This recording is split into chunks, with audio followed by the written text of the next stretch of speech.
다시 거기 끊고.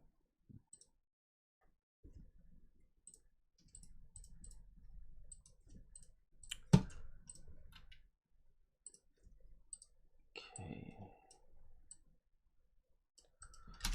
슬로바키아 대 벨라루스 먼저 갈게요. 슬로 대 벨라루스. 우리의 통수를 저번에도 통수를 치고 슬로우. 저는 물론 마지막에 욕심 안 보인다고 뺐는데 다른 게 틀렸으니까 어쨌든 계속 통수를 치고 있는 슬로바키아 대 벨라루스고, 이거는 이제 리그 C. 이제 여기가 이제 3조. 슬로바키아가 지금 3위에요 2승 3패 승점 6점으로 3위. 벨라루스 강등 확정. 2무 3패 승점 2점 4위 강등 확정. 잔류 확정이겠죠. 동기부여는 둘 다 없는 경기예요. 기본적으로 뭐 동기부여는 아예 없는 경기인데, 벨라루스는 뭐 강등 확정이니까 리그 D로 가겠고, 슬로바키아는 리그 B로 갈 줄 알았더만 좀 실망스러운 경기력을 보여주면서 잔류를 하게 됐어요.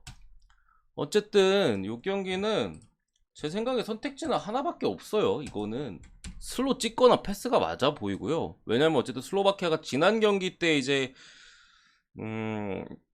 아제르바이잔전부터 감독을 교체했는데 별다른 효과를 사실 보질 못했어요. 홈에서 극장골을 먹으면서 패배를 했고, 결국에는 당장 이 경기뿐만이 아니라 뭐 이 팀이 여기 있을 수준은 사실 아니잖아요. 뭐 리그 C에 있다고 쳐도 여기서는 좋은 성적을 내야 되는 수준의 팀인데 여기 지금 머물러 있고, 감독도 바뀐 상황에서 분명히 성적에 대한 욕심이나 당장 끝나긴 했습니다만 그래도 유종의 미, 마지막에는 좀 그래도 긍정적인 부분을 팬들이랑 뭐 국가 팬들한테 보여주는 부분, 이런 부분은 분명히 슬로바키아는 있을 거예요. 성적에 대한 압박이 있을 거라는 말씀을 드리는 거고, 벨라루스는 말 그대로 아무것도 없어요. 지금 이 팀이 리그 D로 가는 거는 뭐 원래 DC 왔다 갔다 하는 팀이니까 전혀 뭐 이상하지 않은 상황에서 동기부여적으로도 그렇고 당연히 실력적으로도 당연히 슬로가 당연히 낫고요. 요즘 못하긴 하지만. 그리고 또 미드필더 쪽에 베테랑인 뭐 쿠스카가 복귀를 하긴 해요. 두단은 이제 공격 경기 미드필더 쪽에 여전히 빠져 있고, 벨라는 풀인데 슬로는 약간의 공백 정도 있는 상황에서 일반 승 정도는 그래도 해줄 것 같다. 동기부여가 마찬가지로 없는 팀들끼리 맞대결이지만 요거는 그래도 슬로우가 성적에 대한 압박에 대한 동기부여 정도는 더 있기 때문에 열심히 뛸 거다. 넘어갑니다. 벨라루스는 그럴 수밖에 없죠. 그리고 다음 경기가 아제르바이잔 대 카자흐스탄. 요것도 리그 C고요. 같은 조예요. 3조. 끝났다고 말씀드렸죠. 아제르바이잔이 지금 2승 1무 2패 승점 7점으로 2위를 달리고 있고, 물론 2, 3위의 싸움은 있는데 사실 뭐 큰 의미가 있나 싶어요. 카자흐스탄 4승 1무. 야, 카자가 4승 1무 한다고? 그래서 감독 교체를 했거든요. 저번에도 말씀드렸다시피 그 이후에 뭐 그냥 다 때려박았네. 이거 감독 교체 이후에 다 성적인데 뭐 상당히 좋은 모습을 보여주고 있는 상황에서 이런 사이즈예요. 이게 아제르바이잔이 정배를 받은 이유가 카자흐스탄이 아무 동기부여가 이제 없어요. 물론 그거에 대한 동기부여는 있을 수 있겠죠. 한 번도 안 졌잖아요. 무패에 대한 동기부여는 있을 수 있는데 당장에 어떤 뭐 승리에 대한 동기부여나 이런 것들은 많이 떨어져 있는 상황이 있다. 뭐 비교도 됨이 아니라 저번 경기 그러니까요. 이 성적에 대한 좀 그런 게 있는 것 같아요. 뭐 팀적으로도 새 감독이 잘 만들고 있는 것 같고, 그래서 요거는 일단은 아제르가 정배를 받았다는 부분이 조금 거슬리긴 해요. 그만큼 이게 원정 경기의 동기부여도 완전히 떨어져 있고, 이런 부분 감안했을 때 보통 동기부여가 떨어지고 이런 동유럽 팀들끼리 뭐 이렇게 붙으면은 그 특유의 완전 저템포의 구대기 같은 경기력을 보여주면서 그냥 푸근하게 언더가 나오곤 하거든요. 카자가 지난 경기 극장골로 오바를 냈었고, 아제르바이잔도 마찬가지잖아요. 극장골로 오바를 냈었기 때문에 야 이거 사이즈도 언더고 그냥 언더만 가자. 뭐 승을 찍든 풀을 찍든 저는 잘 모르겠어요. 이걸 뭐 진지하게 임할지 안 할지 그거부터가 이제 접근을 해봐야 되는 부분인데, 무 정도는 그래도 찍어볼 만한 것 같기도 하고, 무 정도는. 근데 뭐 카자 프렌이나 뭐 아제르 배당 메리트는 아젤의 승쪽이 좀 더 있어 보이긴 하는데 승패나 뭐 핸디 쪽은 건들기 좀 그래 보이고 제 생각에도 언더 배당이 좀 낮긴 합니다만 이건 사이즈 자체가 둘 다 동기부여가 없는 상황에서 전형적인 그 동유럽 팀들끼리 언더 경기가 나올 가능성이 제가 볼 때 좀 높아 보인다. 가져도 막말로 지고 싶어 하지는 않을 거예요. 근데 로테이션을 돌리면은 수비적으로 잠가야 되거든요. 언더 세 번째인가요? 세 번째가 안도라 대 라트비아인데 뭐 가볍게 보고 넘어갈게요. 리그 D의 경기니까 D가 솔직히 제일 어려워. 이게 분석이 안 돼요. 2부 리그보다 수준이 낮은데 어떻게 분석을 해? 우리나라 2부보다. 어쨌든 라트비아가 지금 안도라 보죠. 안도라 2승 1무 2패 승점 7.32. 라트비아가 4승 1패 승점 12점. 여긴 아직 안 끝났어요. 이게 몰도바가 지금 3승 1무 1패거든요. 승점 8점. 2위. 아이씨, 8점이래. 10점. 10점. 2위라서 요게 만약에 라트가 지고 몰도바가 이기면 순위가 바뀝니다. 혹은 라트가 비기고 몰도바가 이겼을 때는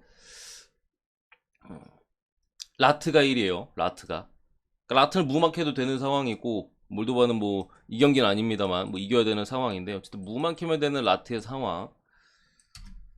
이 경기 솔직히 배팅하기 되게 어렵긴 해요. 이거를 라트 찍기도 그러고 이거 뭐 안도라 프렌 찍기도 그러고 아니 막말로 몰도바가 리텐 상대로 홈에서는 무조건 잡는다고 봤을 때 이걸 프렌을 찍는다 하면은 라트가 2위로 내려앉을 가능성도 있다는 거잖아. 4승 찍고 2패 박은 다음에 2위로? 와 씨 빡세긴 하네. 저는 솔직히 안 건든다는 마인드고요. 안 갑니다 이런 경기. 뭐 분석적으로 뭐 어떻게 사이즈를 보기가 힘들어요. 그렇다고 무승배무 찍을 것도 아니잖아. 뭔가 느낌이 좀 애매하잖아요. 가볼만 하긴 하겠다 무승배무도. 생각해보니까 가볼만 할 것 같긴 한데 그냥 오바 보고 넘어가겠습니다. 오바. 그래도 한 골 정도 홈에서 기록할 가능성도 높고 라트도 지지 않아야 되는 상황에서 1대1만 아니면은 뭐 오바가 나오겠구나 이런 느낌으로 오바 정도 보고 패스를 할게요. 안군이 고맙습니다. 준선님 감사드리고 물분은 이따 보내드릴게요.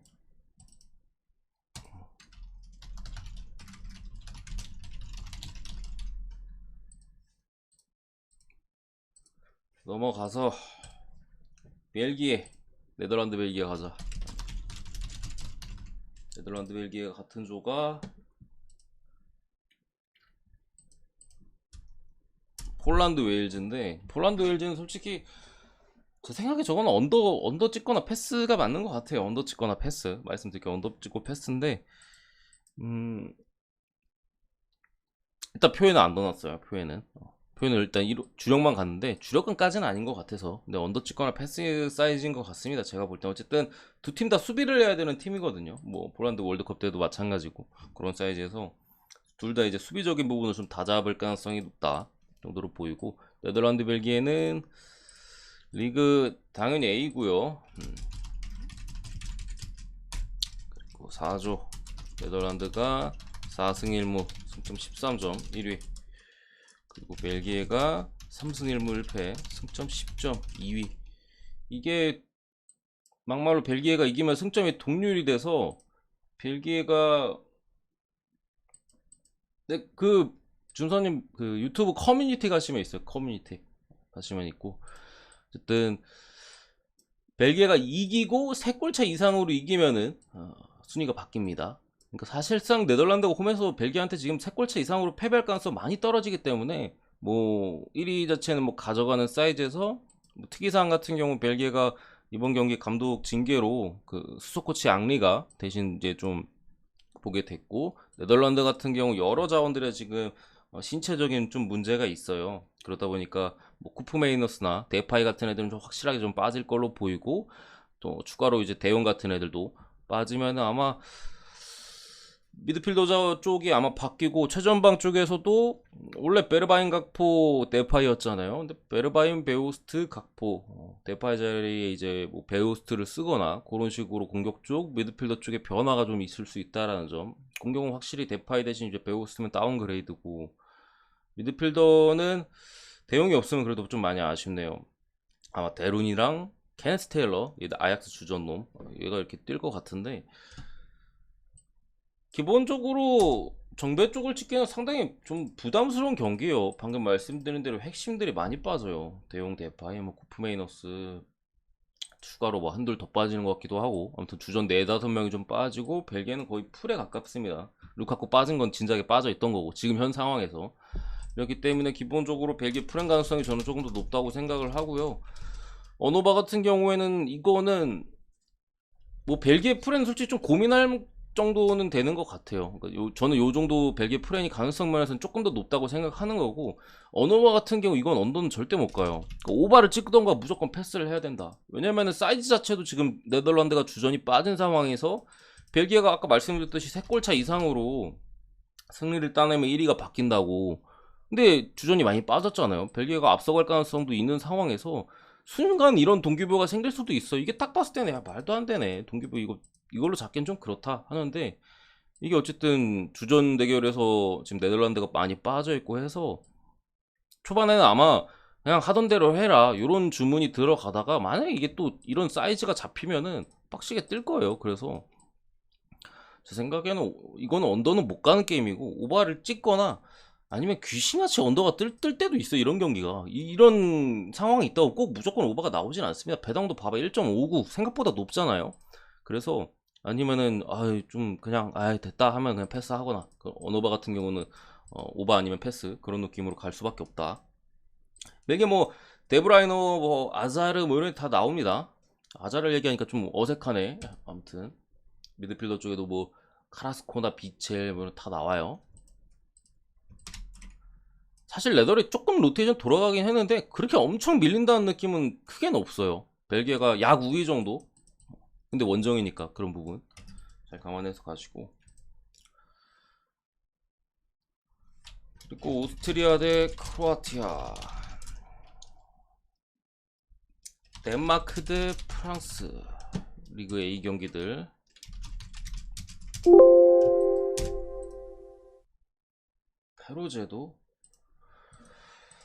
페로제도는 분석 안 했어요. 분석 안 해가지고. 터키가 근데 한 번 장난질 치지 2번은 잘 안 쳐가지고, 그래서 저거는 오늘도 저거 터키 반대 볼까 하다가 그냥 뺨 뿌렸거든요. 이게 몇 조냐? 1조. 여기는 이제 오스트리아랑, 여기 밑에 쭉 적을게요. 1위부터 크로아티아가 1위고요 3승 1무 1패 10점 승점. 그리고 2위가 덴마크 3승 2패 9점. 3위가 프랑스 1승 2무 2패 5점. 그리고 오스트리아가 4위 1승 1무 3패 4점 4위. 이렇게 들어가 있어요. 그러니까 1위고 뭐 3, 4위고 경쟁이 아직까지도 남아있는. 막말로 이거 오스트리아가 잡고 이거 프랑스 지잖아요. 프랑스가 리그 B로 떨어집니다. 잉글랜드가 대구력을 겪었잖아요. 사우스게이트 감독이 네이션스 때 하도 죽 써가지고 지금 막 국민의 한 80% 이상이 경제를 원한다는 얘기가 있을 정도로 잉글랜드가 지금 월드컵 코앞에 두고 위기에 봉착해 있는데, 제 생각에 프랑스는 그럴 가능성은 없을 것 같아요. 이미 잉글랜드를 보고 있잖아. 이거 난리 나요. 오스트리아가 더구나 안 좋은 상황에서 어떻게 이 조합은 없다고 봐도 돼요. 오스트리아가 이기고 프랑스가 못 이기는 그런 조합은 제 생각엔 나올 가능성이 없어요. 오스가 승리하는 순간 프랑스는 무조건 이겨야 돼. 같이 이겨줘야 돼서 오스트리아가 이기는데 덴마크가 뭐 지지 않는 사이즈는 제가 볼 때 안 나올 것 같다. 보통 한 팀 정도 나가리 되지 잉글랜드 프랑스 둘 다 떨어진다고? 이거 너무 극적이야. 잉글랜드 하나 보냈으면은 프랑스 정도는 그래도 뭐 이기지 못한다 하더라도, 뭐 크로가 이기고 덴마크 비기면은 프랑스는 잔류잖아요. 그래도 어떤 식으로든 프랑스는 남아있을 가능성이 높다. 어쨌든 제가 보는 사이즈는 이 경기는 되게 어려워요. 일단 오스트리아 크로아티아는 되게 어려운데, 일단 오스트리아가 수비 쪽에 단소 정도 복귀했는데 뭐 알라바나 다 아시죠 여러분들? 알라바 그리고 볼로냐 이제 아르나우토비치 이런 애들은 좀 빠질 가능성이 좀 높아 보여요. 몸 상태가 안 좋다는 것 같고 랑닉 감독이 크게 무리시키지 않을 거라는 얘기들이 있어서 뭐 소속팀 복귀 얘기도 있고 또 아무튼 빠지는 걸로 보이고 크로아티아는 이제 이완 페리시치 지난 덴마크와의 경기에서 이제 그때 호이비에르였나? 토트넘 시키들끼리 부딪혔네. 그러면서 이제 좀 부상이 좀 있는 상황으로 좀 보여지는데 지난 첫 번째 맞대결에서는 오스트리아가 원정에서 크로아티아 원정에서 3대0으로 이겼어요. 이때 오스트리아가 랑닉 감독 첫 경기였나? 첫 경기였던 것 같은데 제 기억에 제가 이때 크로 갖다 불어줬었거든요. 랑닉 감독 첫 경기였던 것 같은데 크로아티아가 일단 그 당시에는 완벽하게 좀 준비가 안 돼 있었고 사실 3대0의 스코어긴 했습니다만 크로아티아가 골 찬스를 엄청 많이 놓쳤어요. 엄청 많이 놓치고 그러면서 역습의 체력적이나 여러 가지로 전술 시스템적으로 무너지면서 그냥 3대0으로 뭐 끝났었는데 최근에 크로아티아는 그때랑은 좀 다릅니다. 조금 더 단단해져 있고 뭐 공격 쪽에서는 여전히 잘 찬스를 만들고 이런 사이즈고 오스트리아가 힘이 좀 많이 빠져 있는 상황에서 알라바 같은 이제 팀 내 간판 이자 정신적 지주 같은 애들이 빠진다면은 이거 오스가 잡을 가능성은 제가 볼 때는 많이 떨어져 있는 경기다. 그리고 무승부 아니면은 크로가 잡는 사이즈에서 골라야 되는데 어쨌든 뭐 1위 경쟁 중이고 조금 어려워요. 솔직히 무 아니면은 크로가 잡는데 이거 무승부에 뭐 보기도 좀 그래. 왜냐면 크로가 이기고 있으면 오스트리아는 달려들어야 되거든요. 그럼 뭐 마인이 뜰 수도 있는 거고 해서 여러분들이 무 아니면 승 사이즈 잘 골라보세요. 근데 제가 볼 때는 오스트리아가 이길 것 같진 않아. 많이 빠져있고 크로아티아가 또 어떻게 보면 복수전이기도 해서 뭐 좀 조금의 이변이 난다 하면 무가 될 수 있겠고 뭐 크로 승일 될 수 있겠는데 저는 기본적으로 표 안 넣어놨습니다. 왜냐면 이게 막말로 크로아티아 입장에서 이게 만약에 덴마크가 먼저 넣었다고 생각을 해봐요. 그럼 어쨌든 1위 경쟁을 하는 측면에서 크로아티아가 좀 더 공격적으로 나올 거고 이거 만약에 프랑스가 먼저 넣잖아요. 얘네는 공격할 이유가 없어. 프랑스가 먼저 넣었다는 거는 덴마크가 9점에서 끝난다는 얘기고 아무리 덴마크 홈에서 강하다 해도 프랑스한테 선제골을 먹히면 솔직히 뒤집기는 되게 어렵잖아요. 그럼 많이 얻어야 1점인데 크로는 그냥 가만히 있으면 되는 사이즈거든요. 그렇게 되면은.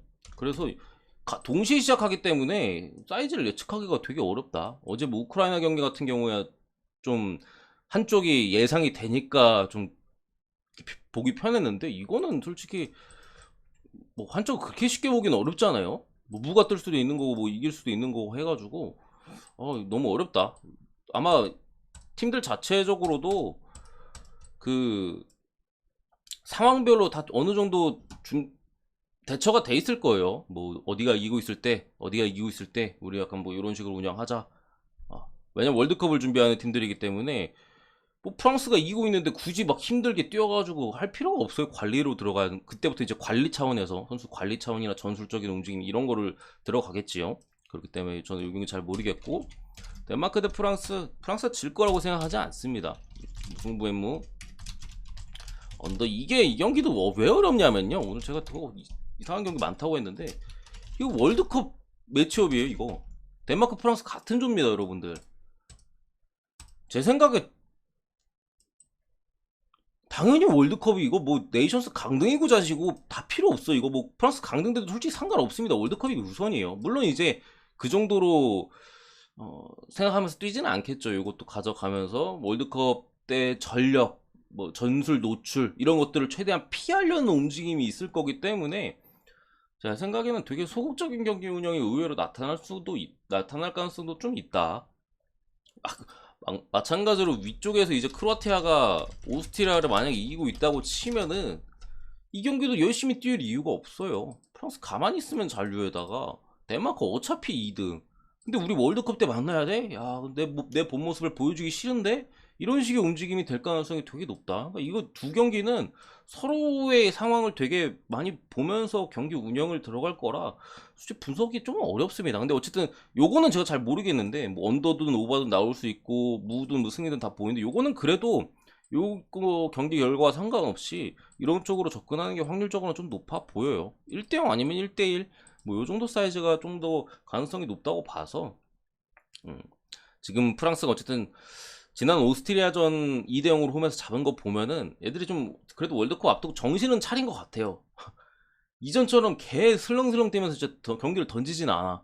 열심히 뛰고 주전 경쟁이나 이런 것들도 있기 때문에 그런 모습을 봤을 때 지금의 덴마크가 아무리 뭐 좋은 모습 보여준다 한들 뭐 프랑스 상대로는 제 생각엔 어렵다. 어려워 보이고 수비적인 부분도 상당하더라고요. 수비가 너무 좋더라. 언더까지.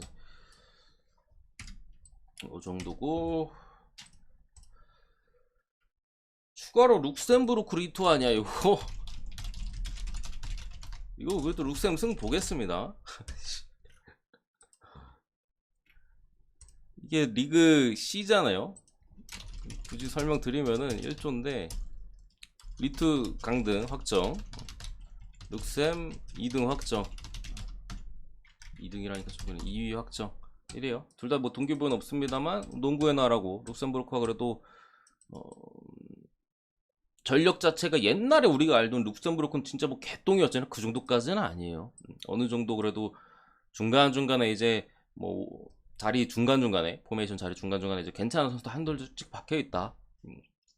그렇기 때문에 홈에서 가져갈 가능성이 높지 않을까. 상대가 리투기 때문에 지금 봅니다. 나머지 경기 싹 다 패스입니다. 패스. 폴란드 경기는 그래도 제가 언더 쪽을 본다고 말씀을 일단 드렸는데 나머지 페로제도 터키랑 몰도바 리텐도 뭐 몰도바 쪽으로 봅니다. 근데 이거 1-1.57인데 뭐 일반승도 1.17 배당이 너무 그지 같아요. 일단 한 1.9만 돼서 좀 고민해봤을 것 같은데 1.57은 이거는 뭐 무조건 한다는 얘기인데 거의 할 확률이 높다는 소리의 배당인데 모르겠고 웰즈 폴란드 언더 말씀드렸고 페루제도 터키 아까 역배 질문 주셨는데 저는 잘 모르겠습니다. 이 경기는 페루제도 경기 잘 모르겠어. 여기까지입니다. 준이님 어서오세요.